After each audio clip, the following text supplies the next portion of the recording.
சின்ன சந்தேகம் சார். இப்போ நெறைய பேர் வந்து அந்த பொறந்த டைம் கரெக்ட்டா வச்சிருப்பாங்க. அக்யூரேட்டா இருக்கும். எந்த வருடம், எந்த ஊர் எல்லாமே வந்து அக்யூரேட்டா வச்சிருப்பாங்க. ஸோ அத வச்சு பிரெடிக்ட் பண்ற நெறைய விஷயமே வந்து தப்பா போகுது.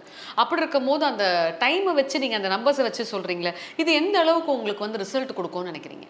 நீங்க முதல்ல சொன்னீங்க இல்லையா? ஒரு பிறந்த நாள், நேரத்த வச்சு கணிக்கிறதே தப்பா போகுது அப்படின்றது வந்து நான் என்னால ஏத்துக்கல. ஏன்னா, அதாவது நான் சொல்றேனே, ஜோதிடம், கணிதம் அது என்னைக்கும் தப்பாவாது. கணிக்கிறவங்க வேணா தப்பா கணிக்கலாம். So okay. அதனால அது தப்பா போறதுக்கு வாய்ப்பே கிடையாது. 1 2 தான் என்னைக்குமே. நான் வேணா ஆமா. அத 3 சொல்லலாம், நீங்க 4 சொல்லலாம். ஸோ அது சரின்றது தான். அதுபோல இது வந்து பார்த்தீங்கன்னா, அதான் சொல்றேனே, எந்த அளவுக்கு சரியா இருக்கு அப்படின்னா, என்னுடைய ஆய்வுக்குட்பட்டது அது. நான் எந்த அளவுக்கு அத வந்து ஆய்வு பண்ணியிருக்கேன், எனக்கு எந்த அளவுக்கு அது தெரியும் அப்படின்றது தான். இது ஏற்கனவே இந்த உலகத்துல இருந்த ஒரு விஷயம் தான். அதுக்கு எண்கள் அப்படின்னும்போது கிரகம் சம்மந்தப்பட்டிருக்கு. கரெக்ட். அப்போ ஆட்டோமேட்டிக்கா அவங்களுக்கான பலன்கள சொல்லிடலாம். 100% கூட சொல்லலாம். ஸோ நெறைய பேத்துக்கு வந்து பார்த்தீங்கன்னா, ஓகே 70% எனக்கு ஓகே அப்படிலாம் சொல்லுவாங்க. அப்ப என்ன அப்படின்னா, அதற்கான அந்த வேவ் லென்த் அந்த டைம்ல நமக்கு செட் ஆகணும். அவ்வளோதான்.